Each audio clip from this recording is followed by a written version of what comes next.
house in the wood. A poor woodcutter lived with his wife and 3 daughters in a little hut on the edge of a lonely wood. One morning as he was about to go to his work, he said to his wife, "Let my dinner be brought into the wood to me by my eldest daughter, or I shall never get my work done."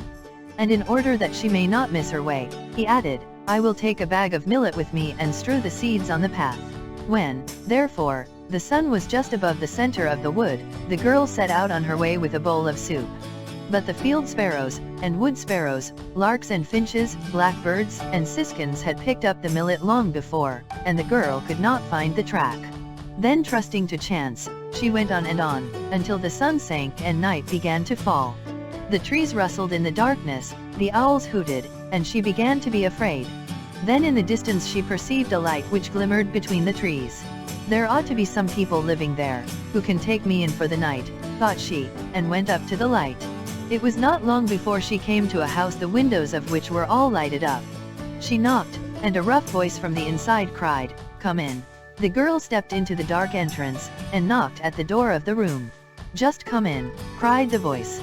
And when she opened the door, an old gray-haired man was sitting at the table, supporting his face with both hands, and his white beard fell down over the table almost as far as the ground. By the stove lay 3 animals, a hen, a cock, and a brindled cow. The girl told her story to the old man, and begged for shelter for the night. The man said, "Pretty little hen, pretty little cock, and pretty brindled cow, what say ye all now?"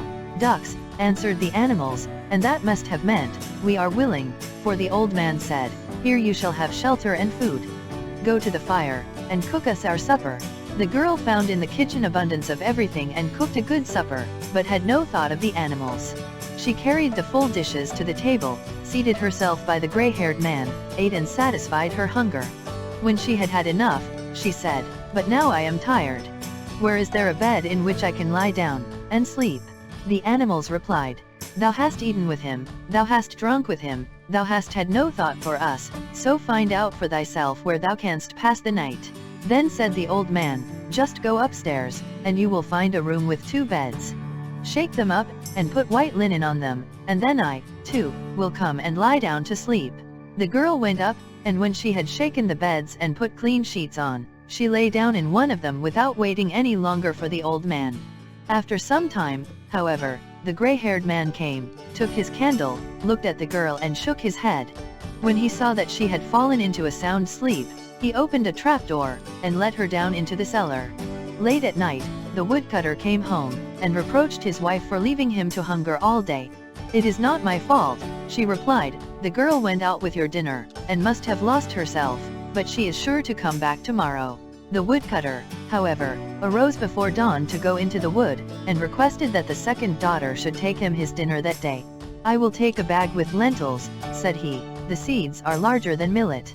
The girl will see them better, and can't lose her way." At dinner time, therefore, the girl took out the food, but the lentils had disappeared.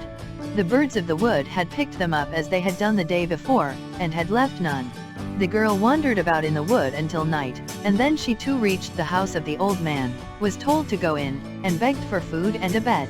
The man with the white beard again asked the animals, "Pretty little hen, pretty little cock, and pretty brindled cow, what say ye all now?" The animals again replied, "Ducks." And everything happened just as it had happened the day before. The girl cooked a good meal, ate and drank with the old man, and did not concern herself about the animals, and when she inquired about her bed, they answered, "Thou hast eaten with him, thou hast drunk with him, thou hast had no thought for us, so find out for thyself where thou canst pass the night."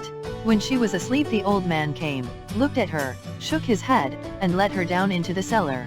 On the 3rd morning, the woodcutter said to his wife, "Send our youngest child out with my dinner today. She has always been good and obedient, and will stay in the right path, and not run about after every wild bumblebee, as her sisters did." The mother did not want to do it, and said, "Am I to lose my dearest child, as well?" "Have no fear," he replied, "the girl will not go astray, she is too prudent and sensible. Besides, I will take some peas with me, and strew them about. They are still larger than lentils, and will show her the way." But when the girl went out with her basket on her arm, the wood pigeons had already got all the peas in their crops, and she did not know which way to turn. She was full of sorrow and never ceased to think how hungry her father would be, and how her good mother would grieve, if she did not return home. At length, when it grew dark, she saw the light and came to the house in the wood. She begged quite prettily to be allowed to spend the night there. And the man with the white beard once more asked his animals, "Pretty little hen, pretty little cock, and pretty brindled cow, what say ye all now?" "Ducks," said they. Then the girl went to the stove where the animals were lying, and petted the cock and hen, and stroked their smooth feathers with her hand, and caressed the brindled cow between her horns. And when, in obedience to the old man's orders, she had made ready some good soup, and the bowl was placed upon the table, she said, "Am I to eat as much as I want, and the good animals to have nothing? Outside is food in plenty, I will look after them first." So she went and brought some barley and strewed it for the cock and hen, and a whole armful of sweet-smelling hay for the cow. "I hope you will like it, dear animals," said she, "and you shall have a refreshing draught in case you are thirsty." Then she fetched in a bucketful of water, and the cock and hen jumped on to the edge of it and dipped their beaks in. Then held up their heads as the birds do when they drink, and the brindled cow also took a hearty draught. When the animals were fed, the girl seated herself at the table by the old man, and ate what he had left. It was not long before the cock and the hen began to thrust their heads beneath their wings, and the eyes of the cow likewise began to blink. Then said the girl, "Ought we not to go to bed? Pretty little hen, pretty little cock, and pretty brindled cow, what say ye all now?" The animals answered, "Ducks. Thou hast eaten with us, thou hast drunk with us, thou hast had kind thought for all of us, we wish thee good night." Then the girl went upstairs, shook the feather beds, and laid clean sheets on them. And when she had done it, the old man came and lay down on one of the beds, and his white beard reached down to his feet. The girl lay down on the other, said her prayers, and fell asleep. She slept quietly till midnight, and then there was such a noise in the house that she awoke. There was a sound of cracking and splitting in every corner. The door sprang open, and beat against the walls.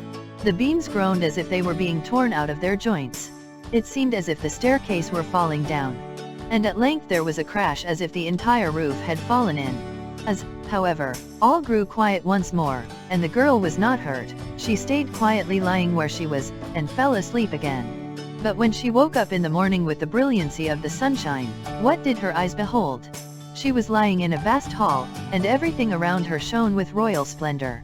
On the walls, golden flowers grew up on a ground of green silk.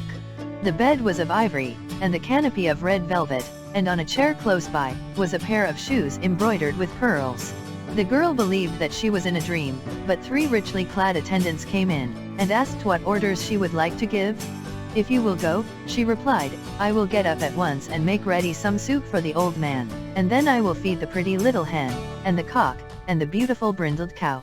She thought the old man was up already, and looked round at his bed. He, however, was not lying in it, but a stranger.